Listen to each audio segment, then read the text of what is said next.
Vamos a cantar loores a nuestro Dios. Vamos a cantar loores a nuestro Dios, que nos creó y nos salvó. Vamos a cantar sin cesar a nuestro eterno Dios.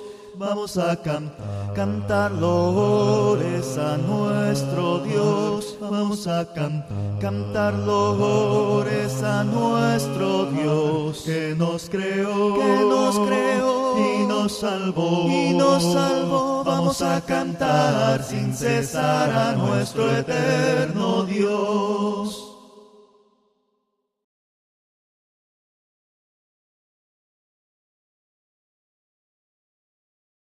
Padre Dios, tu amor refleja en mí. Hazme luz para servir. Dios de amor, tu faz quiero ver y sentir en mí tu ser.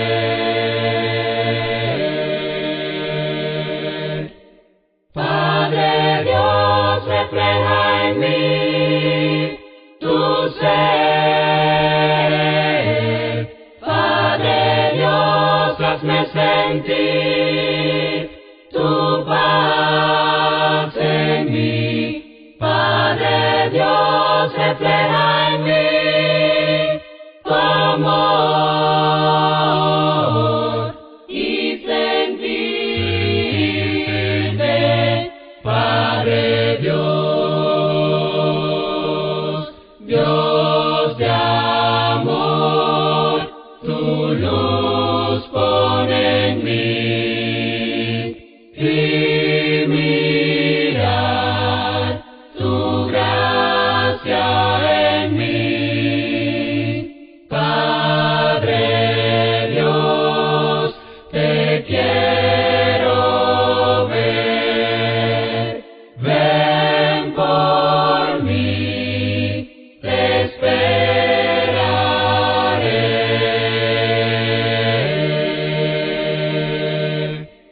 Padre Dios, refleja en mí tu ser.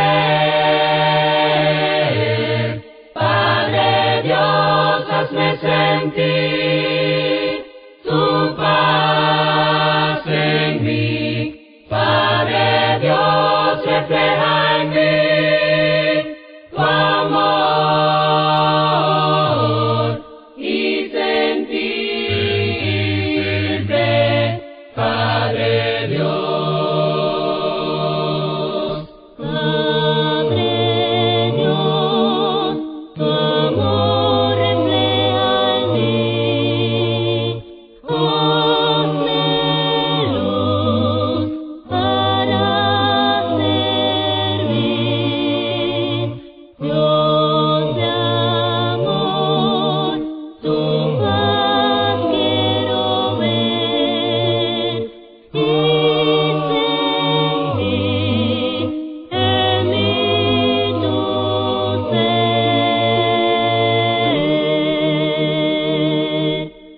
Padre Dios, refleja en mí tu ser. Padre Dios, hazme sentir tu paz en mí. Padre Dios, refleja en mí tu amor y sentirte, Padre Dios, y sentirte, Padre Dios.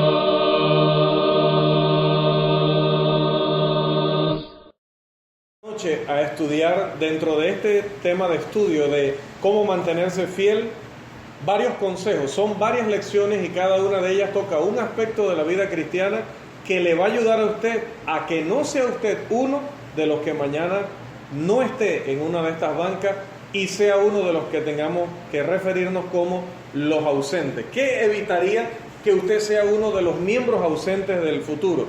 ¿Qué evitaría que usted el día de mañana tome el día del Señor y lo utilice para cualquier otra cosa que no sea adorar? ¿Qué evitaría que el día de mañana usted diga, ya no me voy a quedar para el seminario en la tarde porque es que tengo otra cosa que hacer?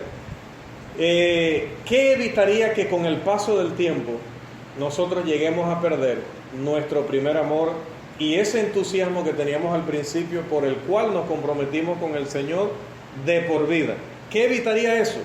Bueno, la primera lección dice que una de las maneras de que el cristiano tiene para mantenerse fiel es lo que estamos haciendo cada miércoles y también cada domingo cuando nos reunimos.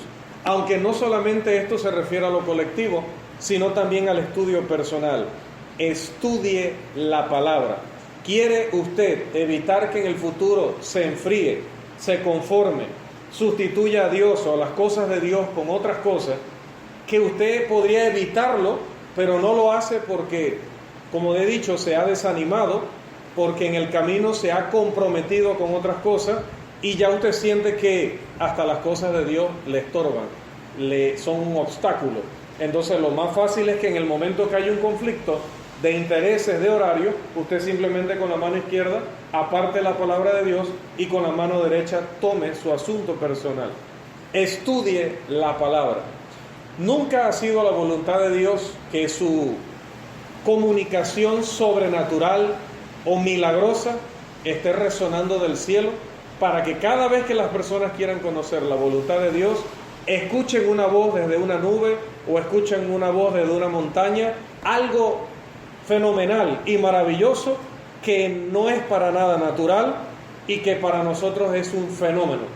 No ha sido nunca la voluntad de Dios que para que nosotros sepamos qué es lo que Él quiere de nosotros, toda la vida estemos escuchando voces de nubes o de montaña. No, es a través de la revelación.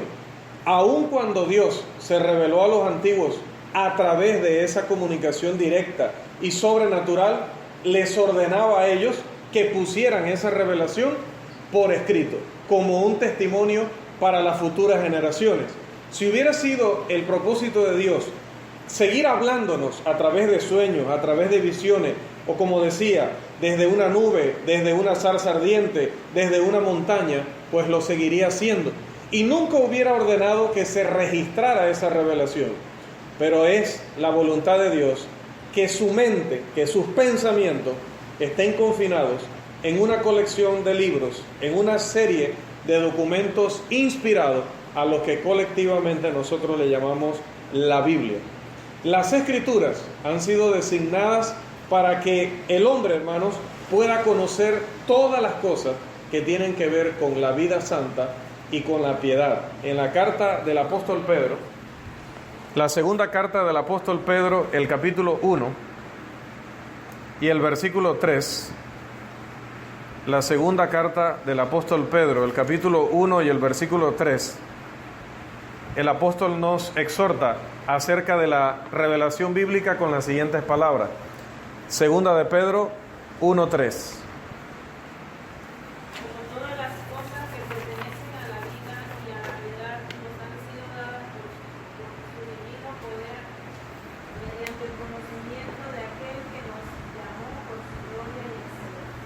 Así es, mediante el verdadero conocimiento de aquel que nos llamó, es que nosotros podemos dar luz a los de afuera y podemos también tener luz para nosotros en cuanto a qué quiere Dios que yo haga como mi vida piadosa o mi vida entregada a su voluntad.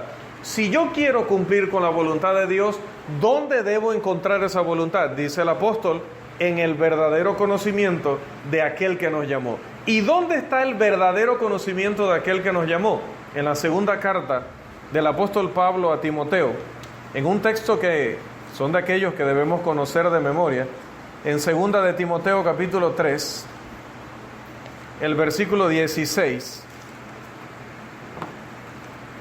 dice que toda escritura es inspirada por Dios y útil para enseñar, para redarguir, para corregir, para instruir en justicia, a fin de que el hombre de Dios sea perfecto, equipado para toda buena obra. Segunda de Timoteo, capítulo 3, versículo 16. Entonces, es difícilmente se puede exagerar cuando uno habla acerca del gran valor y el gran precio que tiene la Biblia para la familia humana. El gran valor que este libro tiene para todos y cada uno de nosotros, estemos donde estemos y en la época que nos encontremos. Las mentes más brillantes de la historia hablaron de este gran libro como el libro de los libros. John Adams, el segundo presidente en la historia de los Estados Unidos, decía acerca de la Biblia que era el mejor libro en el mundo. Y en el mundo hay millones de libros, brillantes libros, hermosos libros, pero John Adams decía, de todos los que he leído y de todos los que tengo acceso, siendo el hombre que está en la nación más poderosa de la tierra, yo tengo que reconocer que la Biblia es el mejor libro en el mundo. Abraham Lincoln, otro muy reconocido presidente y un creyente también, decía acerca de la Biblia, es el mejor regalo que Dios ha dado al hombre. Es el mejor regalo que Dios ha dado al hombre.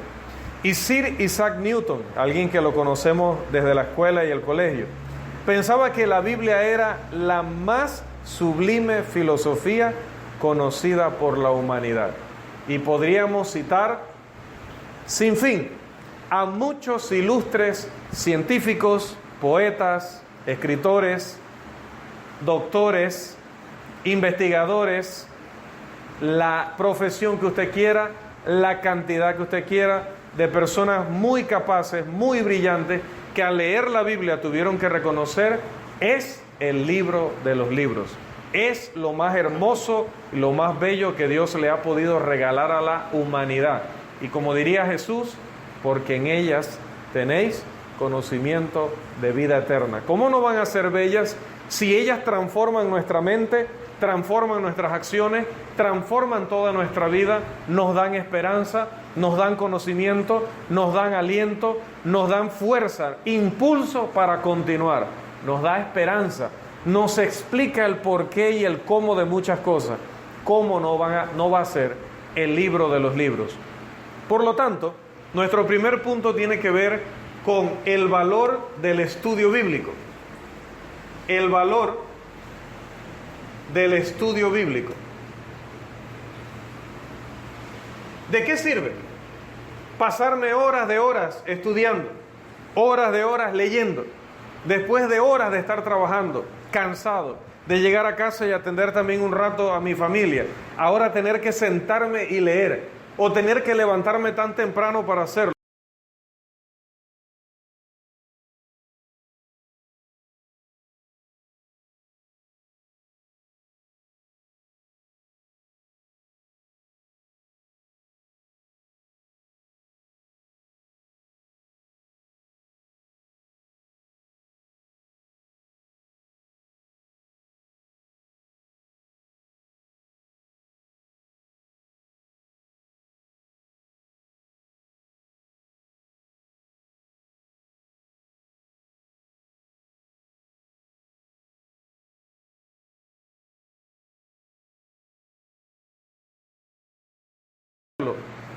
¿Qué sentido tiene?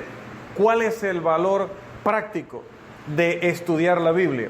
Bueno, hay muchísimos valores inherentes en el estudio de las Sagradas Escrituras, pero yo quiero que consideremos algunos que son muy importantes esta noche. Número 1, la Biblia es la única fuente. La Biblia es la única fuente fiable acerca de nuestro origen. La Biblia es la única fuente confiable referente a nuestro origen. Usted puede leer las historias mayas o aztecas, no recuerdo bien, que hablan acerca de cómo inició el mundo, Usted puede leer materiales de los babilonios, de los hindúes, puede leer materiales de los chinos, puede leer de muchas naciones, cómo cada una de ellas trata de explicar cómo inició el universo y cómo fue el origen de la humanidad.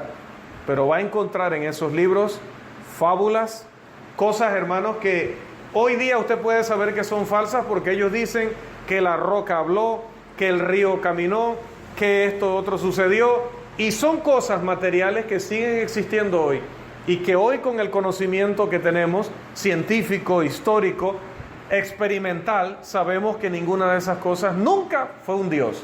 Ni el sol fue un Dios, ni el río fue un Dios, ni el mar es un Dios, ni existe, ¿cómo se llama el hombre de Neptuno? Neptuno, no existe Poseidón, no existe Apolo, no existe Zeus, no existe ninguno de ellos. Todo eran teorías, todo eran fábulas, todo eran mitos. Pero cuando nosotros estudiamos la historia del origen de la humanidad en la Biblia, se nos dicen cosas que nosotros podemos verificarlas hoy. Científicos han encontrado, hoy no tengo el dato completo, pero que han encontrado, han demostrado ya que la sangre humana viene de una sangre en común. O sea, antes no había el AB, el B positivo, el A negativo, no, dice que según ellos han buscado en el mapa de la historia de las civilizaciones y han estudiado todo lo que tiene que ver con la genética humana, el hombre se ha sorprendido porque ha encontrado que en realidad al final, o al inicio más bien, para ser más preciso, al inicio de todo este árbol había un solo, no sé si es RH, se dice, uno solo había, un solo tipaje de sangre, esa es la palabra correcta. ¿Cómo es posible? Habiendo tantas naciones, tantas razas, tantas personas tan diferentes, pero la ciencia ha concluido, y ya lo ha puesto por escrito, que todas las sangres pertenecen a una sola. Eso a mí me dice que la Biblia es correcta cuando dice que Eva es la madre de todos los vivientes. Cada cosa que va presentando la Escritura acerca del origen del hombre, la ciencia lo ha ido confirmando, no demostrando, porque la prueba está en la Biblia misma, pero confirmando que esa prueba no está amañada, que esa prueba no está manipulada, que lo que la Biblia viene diciendo hace miles de años es una realidad, solo que el hombre no la había aceptado como tal. Pero hoy día los verdaderos científicos están reconociendo que cada vez más cosas de la Biblia encuentran su prueba cuando se someten al estudio de la ciencia.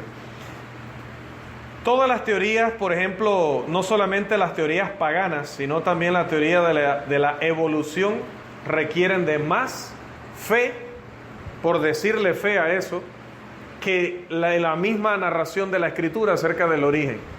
Si usted le dicen que usted viene del simio, pero resulta que en los miles de años que llevamos sobre la tierra, registrados en la historia, no se ha podido ver esa transformación de un simio a un hombre, muchísimo menos se ha visto esa transformación de una alga que finalmente termina siendo como un pequeño gusarapo, que termina siendo un cierto anfibio más desarrollado, que termina llegando a tierras firmes para ser un reptil, que luego de alguna forma ese reptil se convierte en un mamífero, que de alguna manera ese mamífero termina siendo un simio, y ese simio termina siendo un hombre.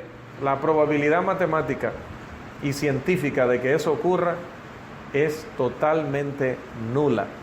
No hay forma de relacionar al hombre 100% ni con una alga, ni con una explosión cósmica, ni con un simio.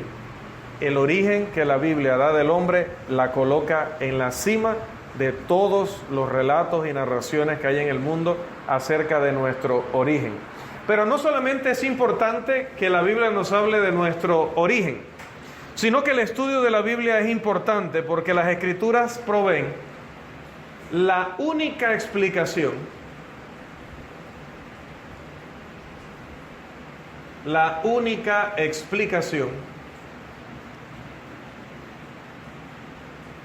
del propósito del hombre en la tierra.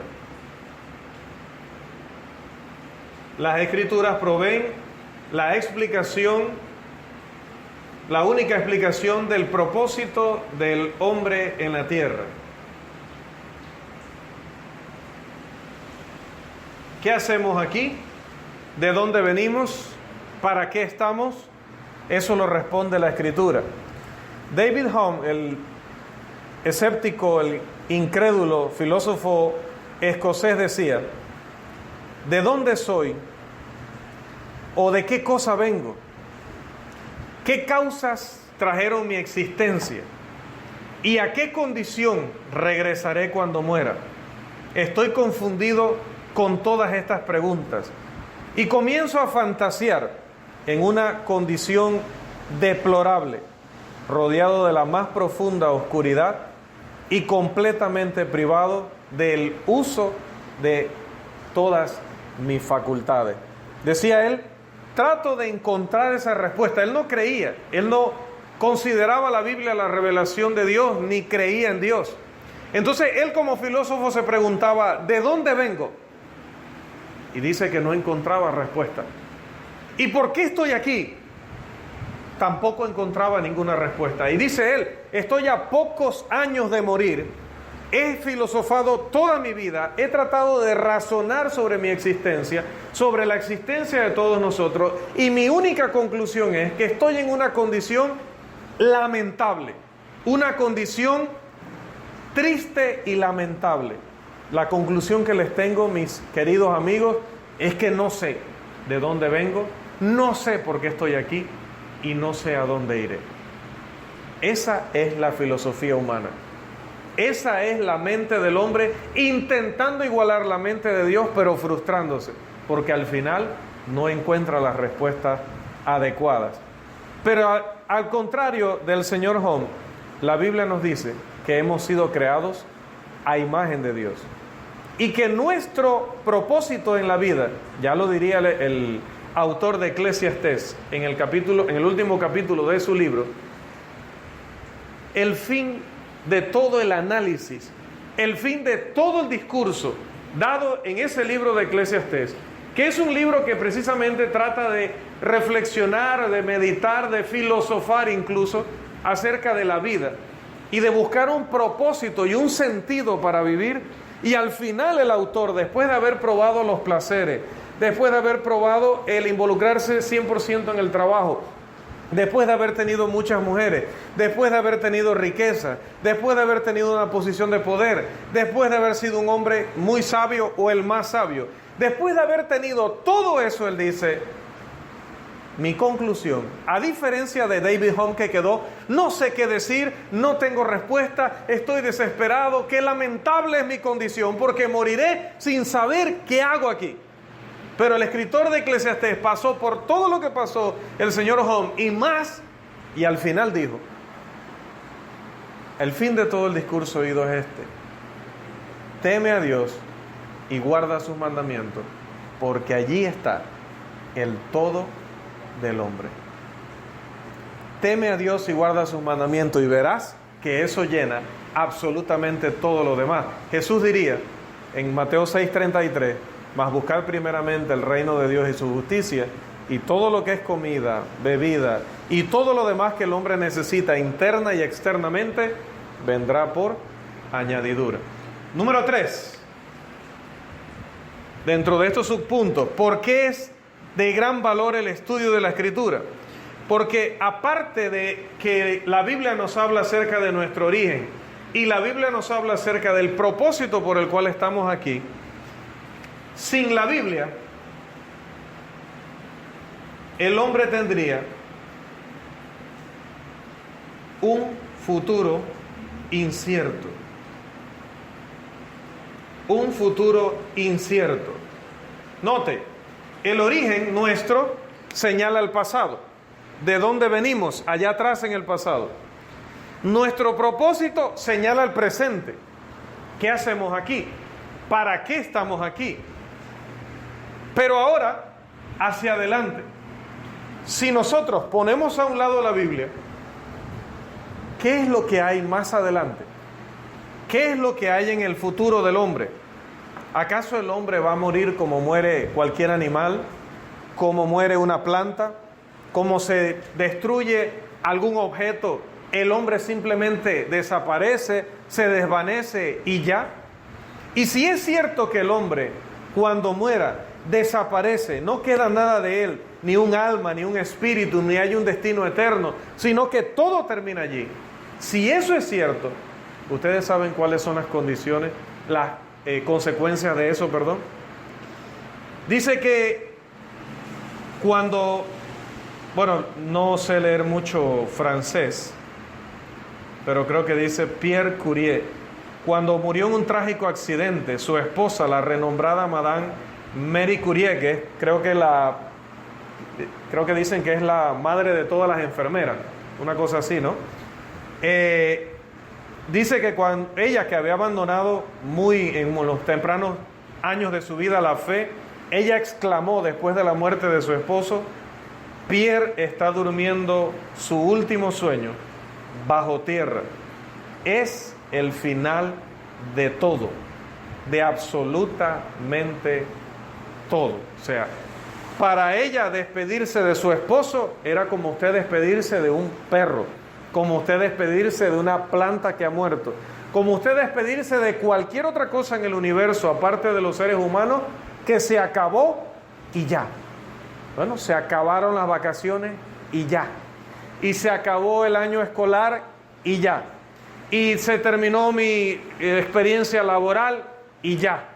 Y se acabó el 2018 y ya. Y murió mi esposo y ya. Se acabó todo, absolutamente todo. Cuando los saduceos, que negaban la resurrección de Cristo, se enfrentaron al Señor, el Señor les aseguró que las personas que piensan como esta Madame Curie, y que hoy muchos siguen ese pensamiento, lo hacen simplemente por una cosa. En Mateo capítulo 22, versículo 29, Jesús da una sola causa para eso. ¿Qué es lo que lleva a estas personas a expresarse así y a pensar así de la vida? Mateo 22, 29. Entonces respondiendo Jesús les dijo: erráis ignorando las Escrituras y el poder de Dios. Exacto. La ignorancia de las Escrituras y de lo que significa el poder de Dios es lo que lleva a las personas a llorar a sus muertos, como dice Tesalonicenses también, sin esperanza. Y por eso Pablo escribe a los tesalonicenses y les dice: yo no quiero que ustedes estén desesperados y angustiados y destruidos como los que no tienen esperanza. No, ustedes sí la tienen.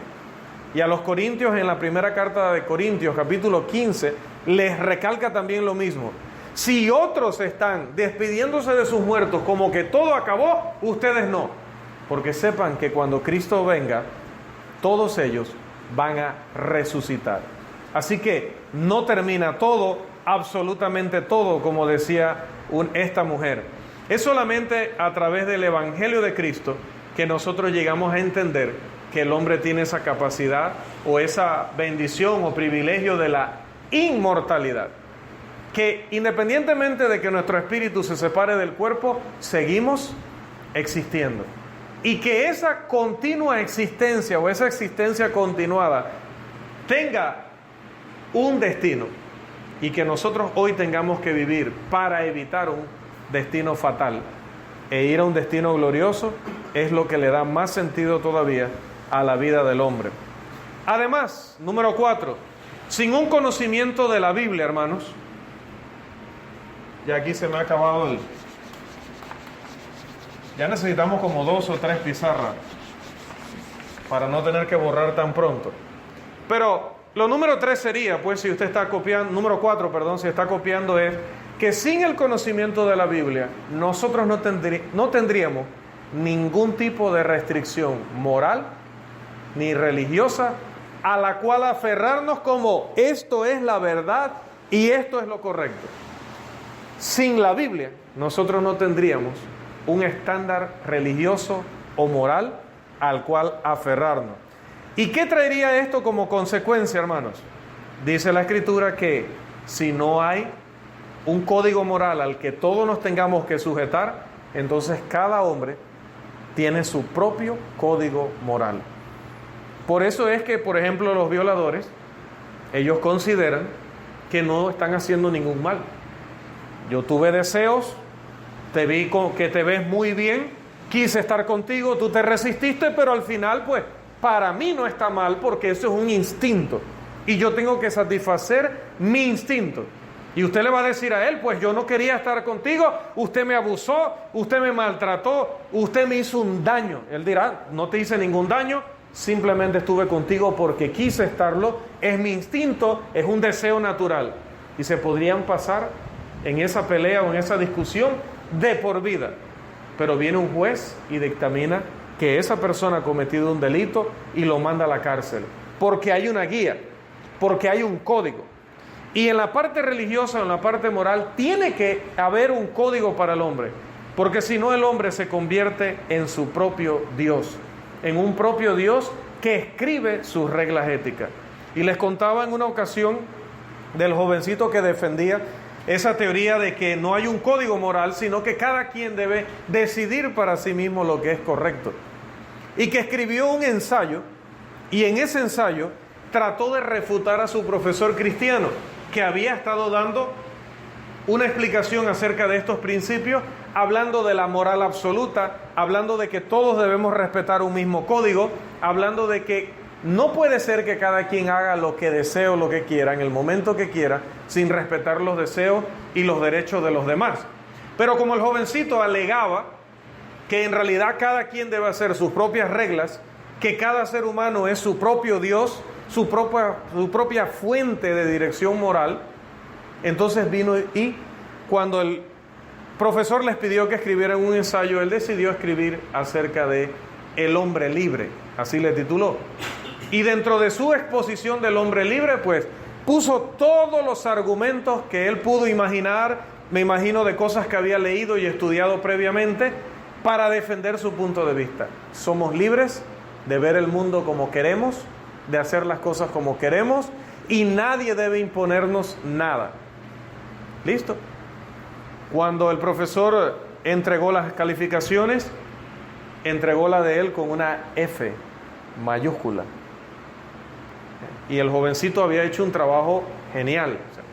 Los márgenes, la fraseología, el desarrollo de las ideas, la argumentación, subtitulado en una excelente carpeta de calidad. O sea, todos los detalles que se piden en un trabajo escrito, él los había cumplido y hasta más, con excelencia. Pero el profesor le puso una F. Y el muchacho fue y le tiró la carpeta en el escritorio del profesor y le dijo: ¿a usted qué le pasa? ¿Cómo viene usted a rechazar mi ensayo? Mi ensayo está bien hecho. Dígame dónde está el error. Dígame dónde no cumplí yo todas las recomendaciones que usted nos dio. Está la cantidad de páginas, está el tamaño de letra, el estilo de letra, las separaciones entre guiones, vino en carpeta, está limpio, está bien desarrollado, está con sus subtítulos, está con números de páginas. Dígame qué me faltó. El profesor le responde: bueno, es que vino en una carpeta azul y a mí el azul me parece muy desagradable, entonces no te puedo evaluar porque eso echa a perder todo lo demás, pero es mi opinión. O sea, no te preocupes, o sea, esa F es mi opinión, pero tú puedes tener la opinión que tú quieras sobre tu ensayo. La mía es que fracasa porque esa carpeta azul no es de mi agrado.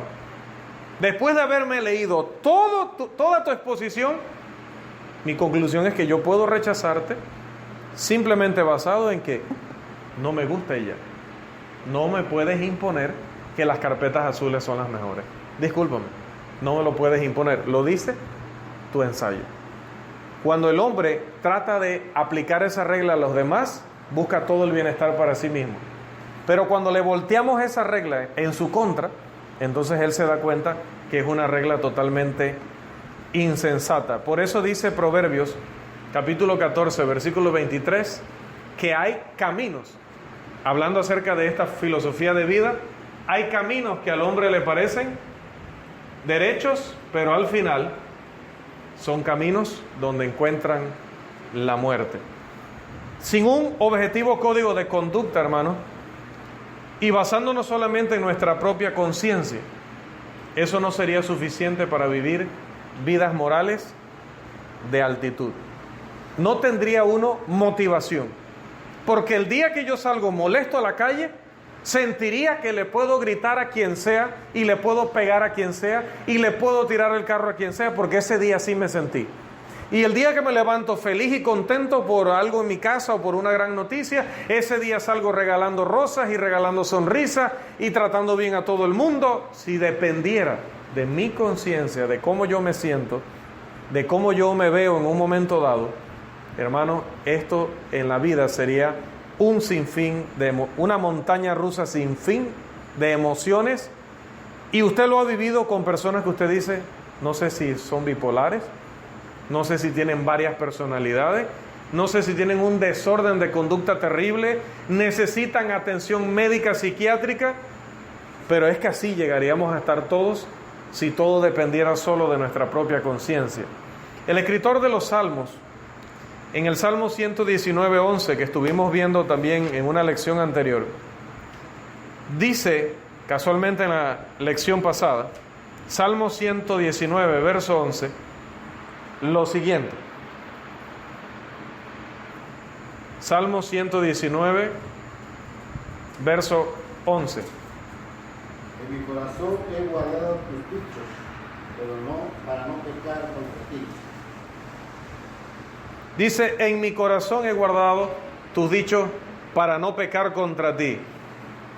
Cuando el hombre tiene un código moral que está más allá de él, que pertenece a otro ser, a un ser que él venera, respeta, siente por él reverencia sagrada, entonces y solo entonces el hombre tiene una alta motivación para poder vivir una vida moral y una práctica religiosa de altura, porque hay una referencia fuera de sí mismo.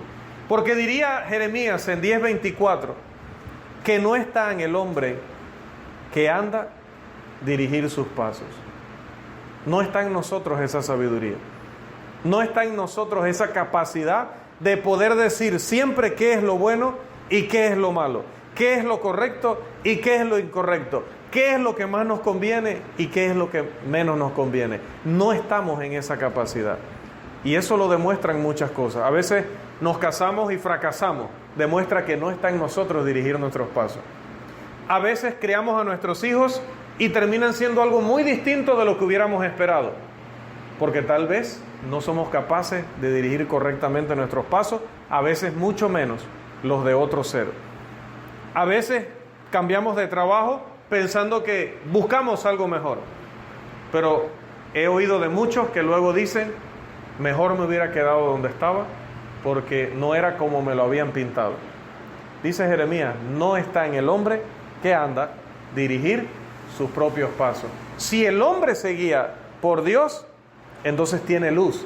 Pero si el hombre anda buscando a otros hombres para dirigirse o a sí mismo, es como que un capitán de un barco que esté perdido en alta mar, empieza a mirarse él para saber cuál es la posición en la que se encuentra. No, el capitán, si no tiene instrumentos modernos para ubicarse, tiene automáticamente que mirar el cielo. Y si no mira al cielo, tiene que buscar una referencia, algo que sea estable, algo que le diga dónde está el norte, dónde está el sur, dónde está el este y dónde está el oeste, para poder dirigirse. Y si un capitán de un barco, una cosa material, inerte, necesita una referencia externa para llegar a buen puerto, ¿cuánto más nosotros, dirigiendo a un ser inmortal como lo somos, a un destino eterno, necesitamos una guía que esté fuera de nosotros? Entonces, en conclusión, la Biblia tiene diferentes motivos, podría enumerar muchísimos más, pero estos son de los más importantes para que usted justifique su presencia esta noche aquí, justifique su presencia en cada seminario, justifique su presencia cada primer día de la semana. ¿Por qué voy a tomar fuera de mi horario de trabajo o antes de mi horario de trabajo minutos para estudiar la Biblia? Porque la Biblia me recuerda cuál es mi origen, porque la Biblia me recuerda cuál es mi propósito, porque la Biblia me recuerda que tengo un futuro que se puede dividir en dos opciones y que lo que ella quiere es que yo tome la opción que me va a llevar a la gloria y no la opción que me va a llevar a la condenación. ¿Por qué es importante estudiar la Biblia? Porque constantemente necesitamos un código externo, una referencia a la cual acudir cuando tenemos conflictos de conciencia. Allí, en esa sabiduría que está sobre todas, encontraré siempre la respuesta adecuada. Entonces, ¿cuáles son maneras correctas de acercarnos a este libro tan sagrado y tan importante para poder estudiar y obtener todo ese conocimiento? Le voy a mencionar algunas muy brevemente, pero que sé que le van a servir mucho en su estudio personal. Número 1, cuando nos ponemos a estudiar la Biblia, obviamente estudiamos en primer lugar un texto que forma parte de un libro. Bueno, ese libro, humanamente hablando, tuvo un autor. Y es de mucha ayuda para el estudiante de la Biblia saber quién escribió. Eso es indispensable. Claro, hay libros, por ejemplo, como la Carta a los Hebreos, de la cual no estamos seguros quién es su autor. Pero normalmente, cuando usted conoce el autor, automáticamente usted entiende el contenido del libro. Por ejemplo, en el caso del nacimiento virginal de Jesús, para darles un ejemplo, en Lucas capítulo 2, 37 en adelante, 27 en adelante, el que registra el nacimiento virginal de Jesús con más detalles, más que Mateo, más que Marcos, es precisamente Lucas. ¿Y Lucas qué era? Lucas era historiador y además médico. De los 4 evangelistas, era el más adecuado para tratar el asunto del nacimiento virginal. Uno, porque como historiador iba a dar fe de que el evento realmente había ocurrido. Y como científico, porque un médico es un científico, podía dar fe de que eso que nunca había acontecido en la historia de la humanidad ni acontecerá, eso de que había nacido un niño de una virgen sin haber estado con ningún varón ni haber utilizado ninguno de los métodos modernos de inseminación, ese evento lo está testificando un médico, una persona experta en esos temas. Y en historia lo había investigado una persona que era experto en buscar los testimonios de un hecho para saber si estos eran correctos o incorrectos. Número 2, es importante, hermanos, que en el estudio de la Biblia nosotros no solamente sepamos quién es el autor de un dado libro, sino que conozcamos los antecedentes históricos de ese libro, donde está el pasaje que nosotros estamos estudiando.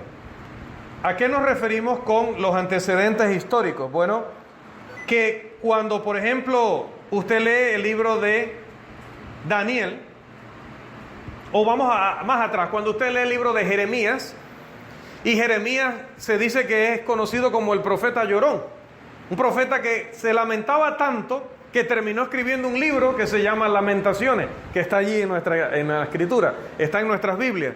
¿Y por qué lloraba tanto Jeremías? ¿Y por qué se lamentaba tanto Jeremías? Yo tendría que ir a la historia y saber que a Jerusalén, al reino de Judá y al reino del norte vendrían invasores sanguinarios que arrasarían con todas esas ciudades y llevarían a estos pueblos cautivos a sus naciones, y que algunos de ellos no volverían nunca más a su tierra, y que esa tierra santa, esa tierra donde ellos habían conocido, habían recibido de las tribus, ¿verdad?, la tierra prometida, que habían luchado por ella y donde habían conocido la voluntad de Dios y habían vivido tantas cosas, algunos de ellos no la volverían a ver nunca más.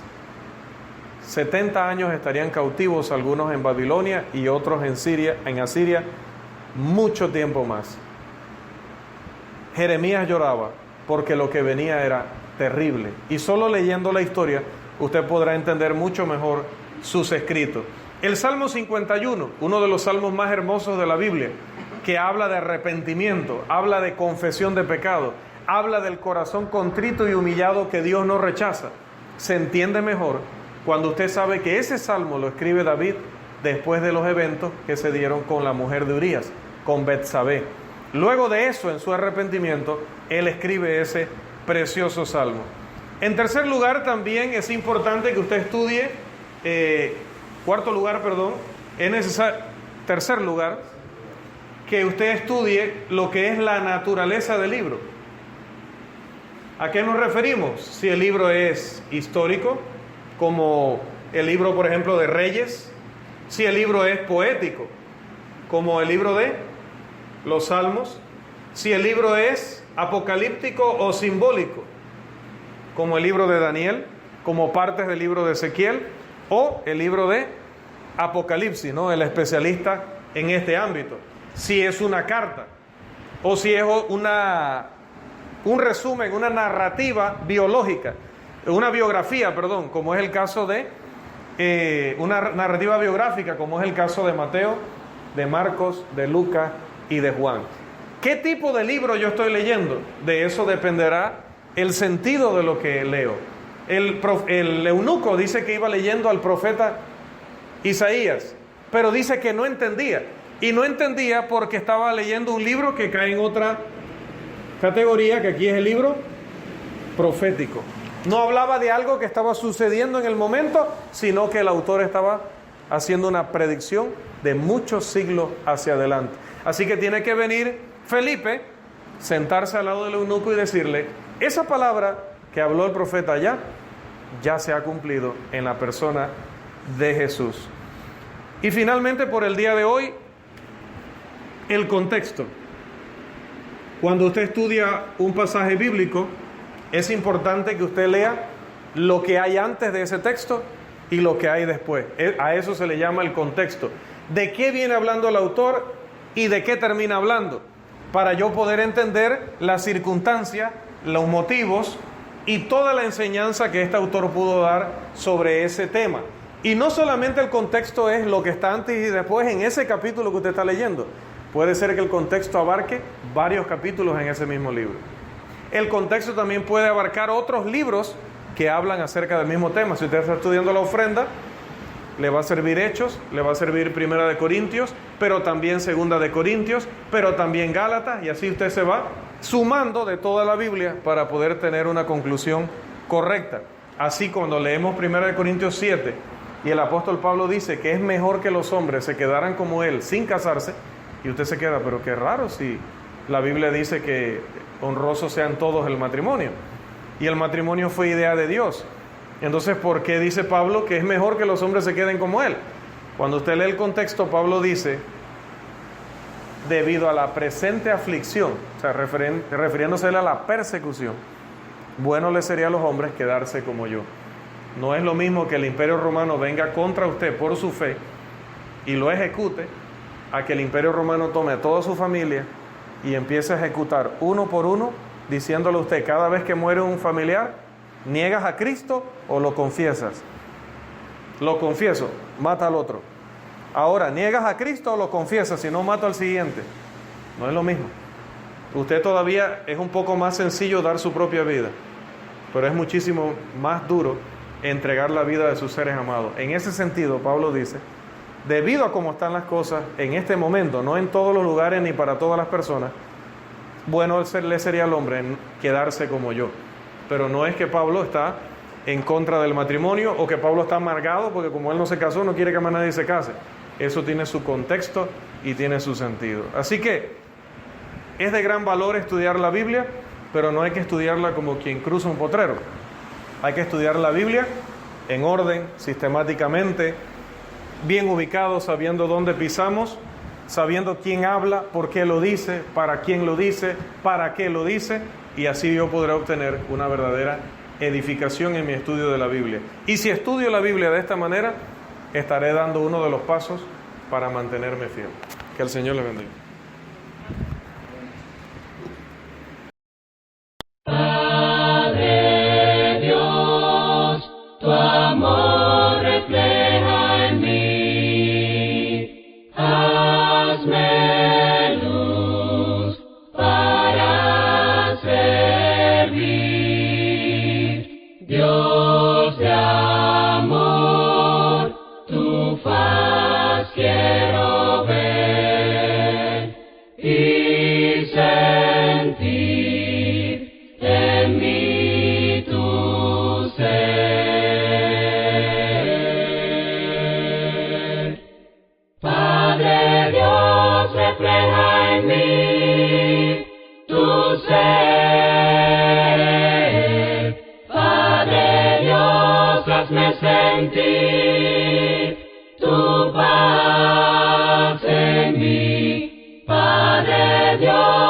refleja en mí tu amor y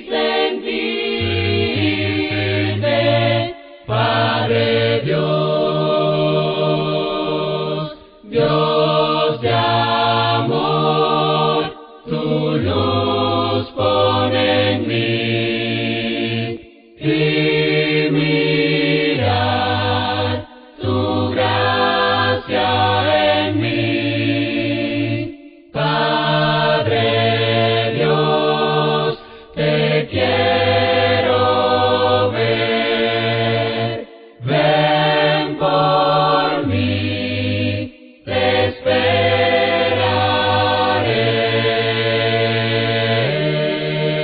esperaré. Padre Dios, refleja en mí tu ser.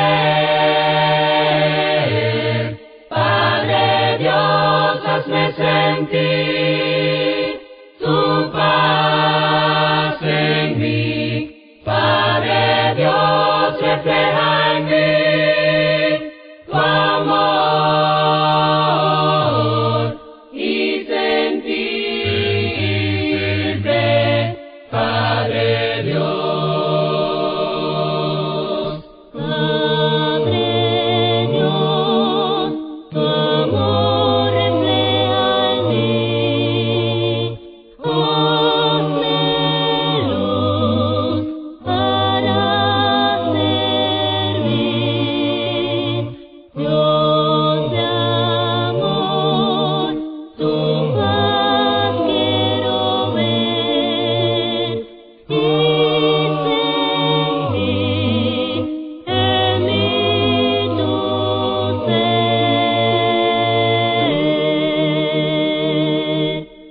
Padre Dios, refleja en mí tu ser.